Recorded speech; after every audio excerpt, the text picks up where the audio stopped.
நமச்சிவாய. நாம் காஞ்சிபுரம் மாவட்டத்தில் அமைந்திருக்கும் பாடல் கிடைக்கப்பெறாத சிவத்தலங்களை பார்த்து கொண்டிருக்கின்றோம். அந்த வகையில் காஞ்சிபுரத்திலேயே அமைந்திருக்கும் அருள்மிகு முக்தீஸ்வரர் திருக்கோயில் பற்றி பார்க்க இருக்கின்றோம். காஞ்சிபுரம் காந்தி ரோட்டின் மத்தியில் அமைந்திருக்கின்றது இந்த ஆலயம். இந்த ஆலயத்தின் மூலவர் முக்தீஸ்வரர், தீர்த்தம் சிவதீர்த்தம். கிழக்கு நோக்கி இருக்கின்ற இந்த ஸ்தலத்தில் இறைவன் சொர்ண ரேகையுடன் இருக்கின்றார். 63 நாயன்மார்களில் ஒருவர் திருக்குறிப்பு தொண்ட நாயனார். இவருக்காக இறைவன் நடத்திய திருவிளையாடல் நடந்த ஸ்தலம்தான் காஞ்சி முக்தீஸ்வரர் திருக்கோயில். சன்னதிக்கு நேர் எதிரே நுழைவு வாயிலில் சுதை வடிவில் இந்த வரலாறு அமைக்கப்பட்டிருக்கின்றது. இந்த தலத்தில் விசேஷ பிரார்த்தனை என்ன? திருமணத்தடை, குழந்தை பாக்கியம், கல்வியில் சிறந்து விளங்க இந்த இறைவனை பிரார்த்தித்துக் கொள்கின்றார்கள் பக்தர்கள்.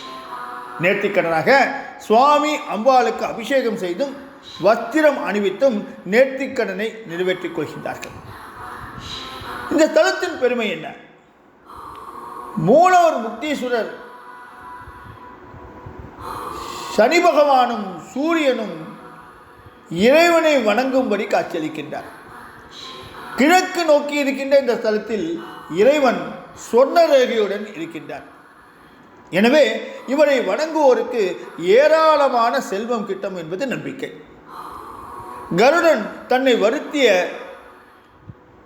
கத்ருவின் புதல்வர்களாகிய பாம்புகளை கொல்வதற்காக இந்த சிவனை வழிபட்டு பலன் பெற்றதாக சொல்வார்கள். இந்த தலத்தின் வரலாற்றை பார்ப்போம். காஞ்சியில் ஏகாலயர் குலத்தில் தோன்றியவர் திருக்குறிப்பு தொண்டர். இவர் சிவனடியார்களின் குறிப்பறிந்து செயல்பட்டதால் இந்த பெயர் வந்தது. அடியார்களது ஆடைகளின் மாசு கழிப்பதாலேயே தம்முடைய பிறப்பின் மாசு கழியும் என்ற தத்துவத்தை இவர் உணர்ந்தார். சலவை தொழிலில் எப்பேற்பட்ட தத்துவம் கொண்டது என்பதை நாம் புரிந்து கொள்ள வேண்டும்.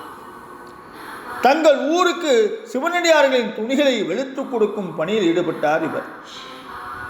இவரது பெருமையை இறைவன் உலகறிய செய்ய விரும்பினார். ஒரு நாள் சிவன் கிழிந்த உடையாக உடுத்திக்கொண்டு விபூதி பூசிய உடலுடன் குளிரில் நெருங்கிக் கொண்டே திருக்குறிப்பு தொண்டரின் இல்லத்திற்கு வந்தார். அவரை வரவேற்று உபசரித்த திருக்குறிப்பு தொண்டர் சிவனடியாரின் அழுக்கடைந்த கண்டல் துணியையும் மெலிந்த உடலையும் கண்டு வருத்தமடைந்து உடல் இளைத்திருக்க காரணம் கேட்டார். இறைவன் சிரித்தார். அதன் அர்த்தத்தை புரிந்து கொள்ள முடியாத திருக்குறிப்பு தொண்டர், ஐயா, நான் சிவனடியார்களின் ஆடைகளை சுத்தம் செய்து கொடுத்து விட்டுத்தான் மற்றவர்களின் ஆடையை துவைப்பேன்.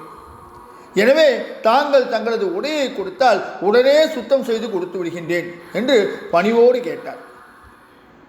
இந்த குளிரில் இருக்கும் ஒரு ஆடையையும் உன்னிடம் கொடுத்து விட்டால் என் பாடு திண்டாட்டமிடம் ஆகிவிடுமே என்றார் சிவன். உடனே திருக்குறிப்பு தொண்டர், ஐயா, அப்படி சொல்லாதீர்கள், விரைவாக துணியை காய வைத்து தருகின்றேன் என்றார்.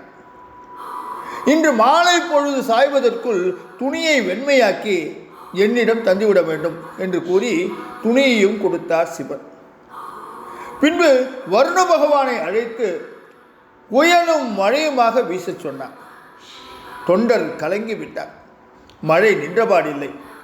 மாலையும் நெருங்கிவிட்டது.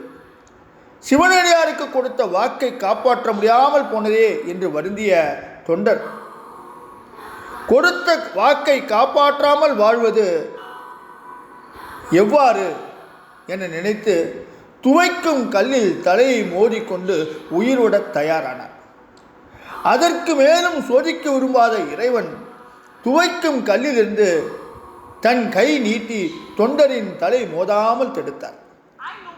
இதை கண்டு அதிசயித்தார் தொண்டர். அப்போது வானத்தில் பேரொளி பிறந்தது. இறைவன் அடியோரை நோக்கி, உன் பெருமையை இந்த உலகுக்கு உணர்த்தவே நாம் இவ்வாறு செய்தோம். இனி கையிலே வந்து எம்முடன் இருப்பீராக என்று சொல்லி மறைந்தார். திருக்குறிப்பு தொண்டரும் பகவானின் திருவடியை அடைந்தார். இந்த வரலாறு நடந்த திருத்தலம்தான் நாம் பார்த்து கொண்டிருக்கும் இந்த முக்தீஸ்வரர் திருக்கோயில். சன்னதிக்கு நேர் எதிரே நுழைவாயிலில் சுதை வடிவில் இந்த வரலாறு காட்டப்பட்டிருக்கின்றது. இப்பேற்பட்ட வரலாற்று சிறப்பு கொண்ட இந்த கோவிலில் மகா சிவராத்திரியும் மார்கழி திருவாதிரையும் மிகச் சிறப்பாக கொண்டாடப்படுகின்றன.